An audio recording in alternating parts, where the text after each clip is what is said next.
Вече сме на път към първия обект за днес, като съм малко притеснен, защото най-вероятно няма да се получи така, както ми се иска, защото отивам да почиствам една паметна плоча, мраморна паметна плоча, която е надраскана с перманентен маркер и порестата структура на мрамора позволява на маркера да проникне много дълбоко и не знам докъде ще стигна с лазера.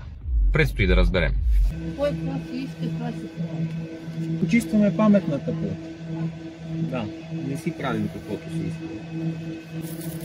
След като някаква рандъм леля Гинче беше недоволна, че съм оградил около плочата, за да предпазя хората от лазерния лъч, аз продължих работа без много да й обръщам внимание, като обаче работата беше изключително дълга. Мислех си, че ще приключа за около час, но ми отне повече от 3 часа. Това в крайна сметка се оказа най-доброто, което въобще може да се направи за тази паметна плоча, тъй като маркера вече доста е съсипал мрамора.